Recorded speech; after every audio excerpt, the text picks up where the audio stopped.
Los conflictos en la vida cotidiana son múltiples, son multidireccionales, son multivectoriales. La realidad es que un conflicto es una desavenencia que puede tener una persona con otra a partir de dos verdades que se contraponen y esto requiere, de algún modo, el hecho de tomar conciencia que un conflicto puede no solo estar ahí, sino que puede escalar, puede llegar a mayores. Hay un determinado tipo de fases de conflicto. La primera etapa que tiene un conflicto es un conflicto latente, un conflicto que aparece por un pedido, por una demanda o algo que verdaderamente es un malestar y que nadie lo tiene en cuenta. Luego el conflicto escala con algún tipo de acontecimiento y luego puede escalar mucho más. Los conflictos pueden ser de baja intensidad o de alta intensidad, en los diferentes lugares donde se manifiestan. Lo cierto es que siempre hay lugar para estar peor en un conflicto. Así como en la economía siempre hay lugar para estar peor, en los conflictos siempre hay lugar para estar peor. Y si no hacemos nada con el conflicto no solo está entre las personas que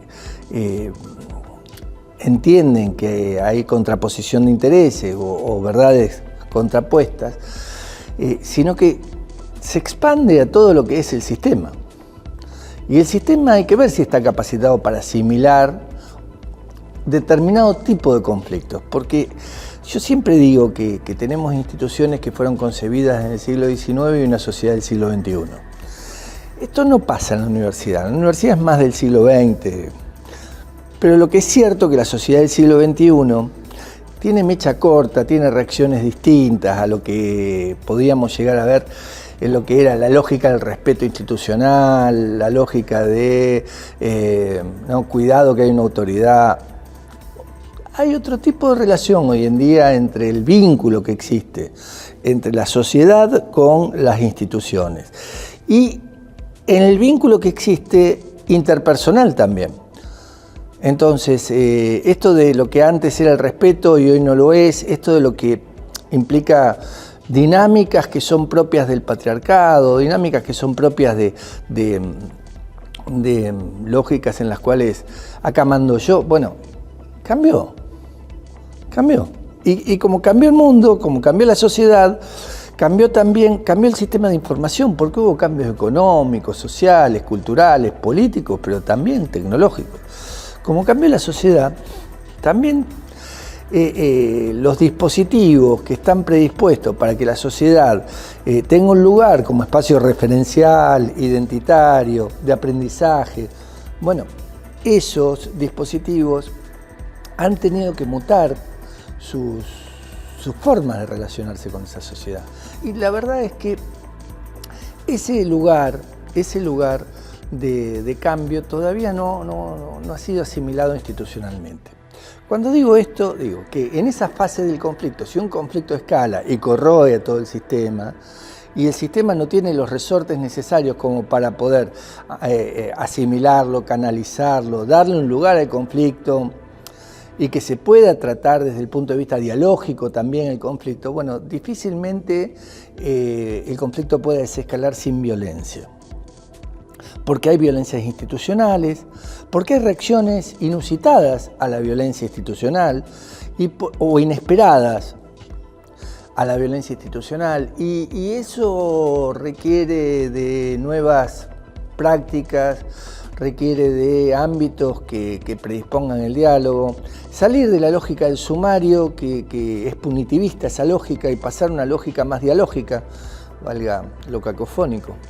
Y en esta lógica más dialógica tenés que tener personas preparadas para hacer esto y legitimar espacios para hacer esto. Hacia adentro de los mismos mecanismos institucionales tenés que tener espacios legitimados para esto. Yo cuento porque hace 20 años vengo viendo cómo en la Universidad Complutense se abrió un centro de atención para los conflictos intrauniversitarios. Y en América Latina empezó a proliferar también esto en diferentes universidades.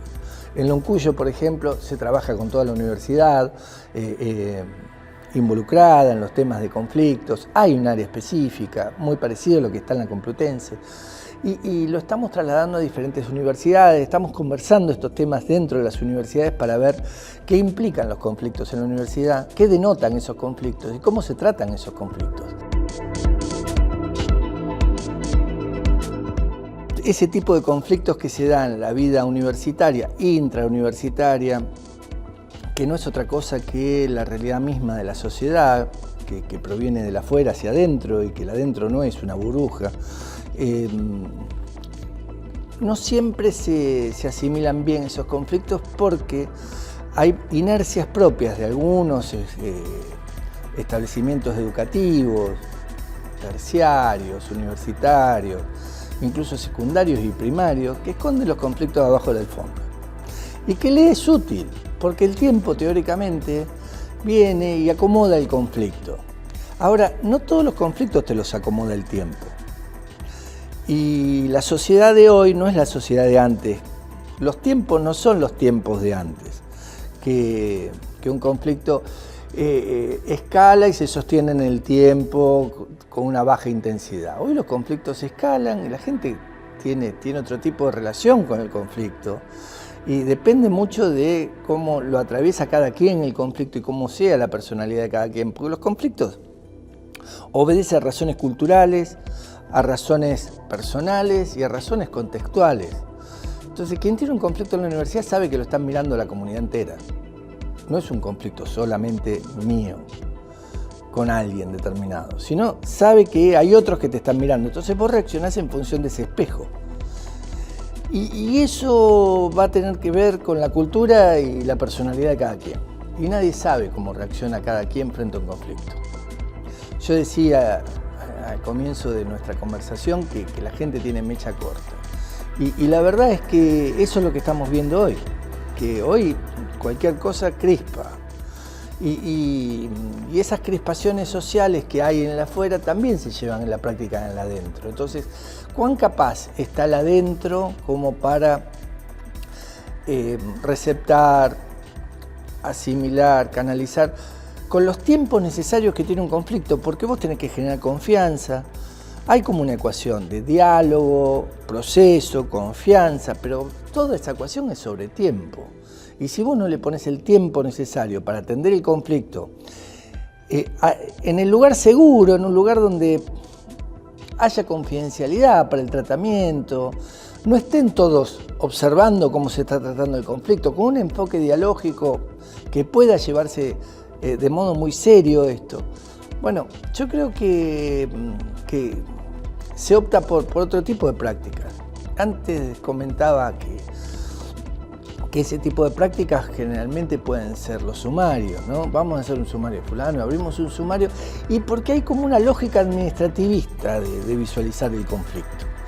Los abogados nos hemos hecho cargo de ese tipo de procesos internos dentro de las universidades y tenemos una mirada administrativista.